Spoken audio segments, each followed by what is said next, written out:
Api kecil bisa menjadi sahabat, namun apabila ia sudah besar, ia menjadi musuh kita.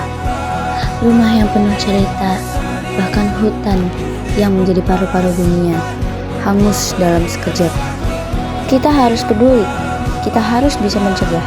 Maka dari itu, kami persembahkan alat inovasi berbasis IoT, alat pemadam otomatis. Assalamualaikum warahmatullahi wabarakatuh. Kami dari kelompok 9 akan mempresentasikan hasil karya kami dengan judul spray alat pemadam otomatis. Perkenalkan, nama saya Ajal, NIM terakhir 033. Saya Najwa Indra, NIM terakhir 012. Saya Cici Mutiara Madani, NIM terakhir 015. Perkenalkan, nama saya Faikar, NIM terakhir 047.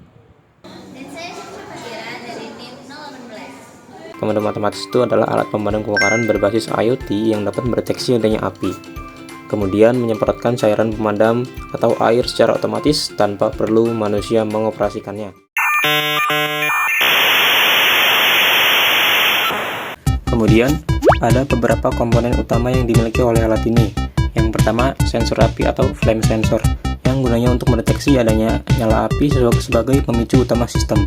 Yang kedua, sensor suhu, berfungsi untuk mengukur kenaikan suhu yang tidak normal sebagai tanda awal kebakaran.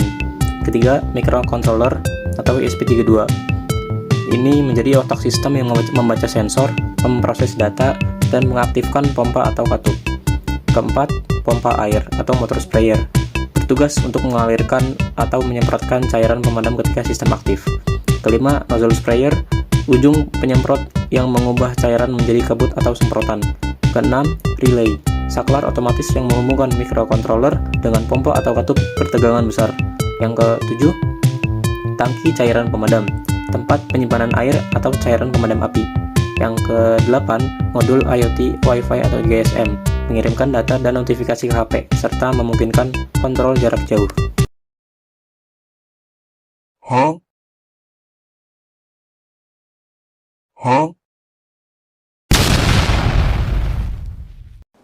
Nah, yang pertama, deteksi kebakaran. Sistem menggunakan dua sensor. Yang pertama, flame sensor atau sensor api. Sensor ini mendeteksi cahaya inframerah dari nyalanya api. Kemudian jika flame sensor mendeteksi api, maka keluarannya berubah menjadi low. Sinyal ini dikirimkan ke pin input ESP32. Yang kedua, sensor suhu atau DHT11 atau DS18B20 atau SUTAR. Digunakan untuk mendeteksi kenaikan suhu drastis di area ruangan, dan jika suhu tinggi, misalnya lebih dari 50 derajat Celcius, ESP32 menganggap ada potensi kebakaran. Kedua sensor ini membuat sistem lebih akurat dan mengurangi fase alarm. Yang kedua, ada pemrosesan oleh microcontroller.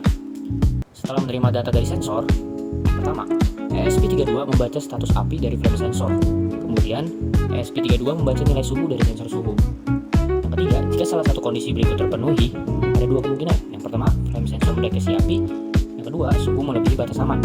Maka ESP32 mengaktifkan relay untuk menjalankan pompa air atau solenoid valve.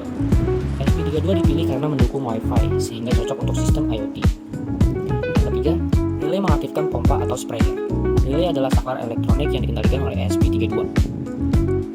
Yang pertama, pin sinyal relay terhubung ke output ESP32. Ketika ESP32 mengirim sinyal high, maka relay on. Relay on akan menyalakan yang pertama pompa air atau motor sprayer. Kedua, atau solenoid valve untuk mengalirkan cairan pemadam dari tangki. Setelah pompa menyala, cairan pemadam keluar menuju tangki, lalu menuju pompa, menuju nozzle sprayer, dan menyemprotkan ke api. Dengan ini pemadaman berlangsung otomatis tanpa campur tangan manusia. Yang keempat, pengiriman notifikasi IoT atau Wi-Fi ke GSM. ESP32 memiliki kemampuan Wi-Fi sehingga pertama, ketika api terdeteksi, ESP32 mengirim pesan ke MQTT broker, Blink, Firebase Real-Time Database, SMS Gateway jika menggunakan GSM modul. Yang kedua, pengguna bisa mendapatkan notifikasi kebakaran, status alat, suhu, kapan pompa aktif dan kapan pompa tidak aktif. Ini membuat alat berfungsi bukan hanya memadamkan api, tapi juga memberi peringatan dini. Yang kelima, proses pemadaman. Ketika pompa menyala, cairan dari tangki itu disedot, dan sprayer menyemprotkan ke arah titik api. Sistem tetap menyemprot sampai flame sensor tidak lagi mendeteksi api atau suhu turun kembali ke level aman. Setelah api padam, ESP32 mematikan relay. Pompa berhenti, status save dikirim ke server IoT. Yang keenam adalah mode aman atau standby mode. Ketika tidak ada api, flame sensor menjadi high, suhu normal, relay off, pompa tidak aktif, dan sistem tetap memonitor ruangan 24 jam. Yang ketujuh, ringkasan alur kerja. Berikut alur kerjanya secara sederhana. Jadi sensor api, suhu, SPI32, analisis data. Jika api terdeteksi, ya, maka relay on dan pompa menyemprot. Jika tidak terdeteksi, sensor tetap monitoring, relay off, dan kirim status ke IoT.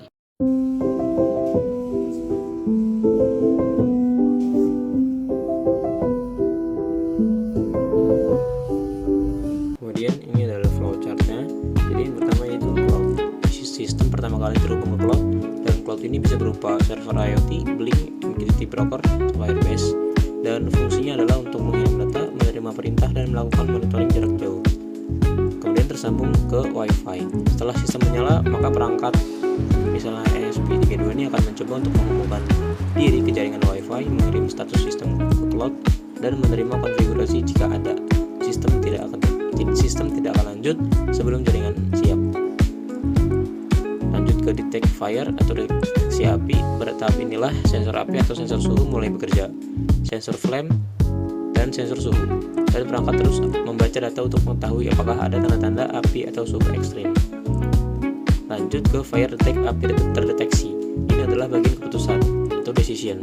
Jika tidak ada api, maka alur menuju kotak kanan yang bertulis CWK pada gambar, kemungkinan bermaksud cek atau cek. Lalu sistem masuk ke idle. Sistem tetap standby sambil terus memantau sensor. Jika ia ada api, maka lanjut ke bawah, yaitu activate water pump. Jadi pada activate water pump ini, ketika api terdeteksi, maka relay atau MOSFET-nya mengaktifkan pompa air dan sistem mulai mempersiapkan penyemprotan. Selanjutnya yaitu kontrol pengendalian, dan pada tahap inilah microcontroller mengatur lama pompa aktifnya, kekuatan semprotannya seberapa, sudut nozzle jika menggunakan servo, pengiriman status ke cloud. Kemudian spray with nozzle, menyemprot dengan nozzle.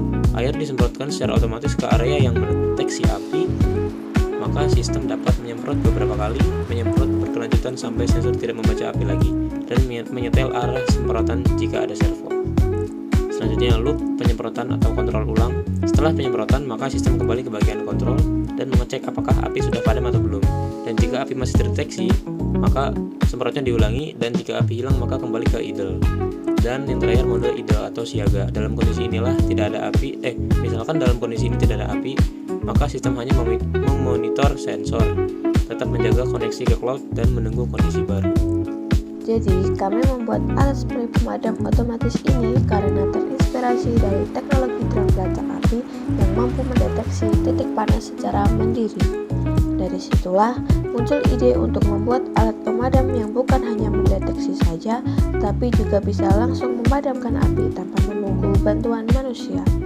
Selain itu, alat ini dibuat untuk mengatasi keterlambatan respons saat terjadi kebakaran, meningkatkan keselamatan penghuni, serta memberikan perlindungan 24 jam melalui sistem otomatis berbasis sensor dan IoT. Sekian presentasi dari kelompok kami. Kurang lebihnya mohon maaf. Wassalamualaikum warahmatullahi wabarakatuh.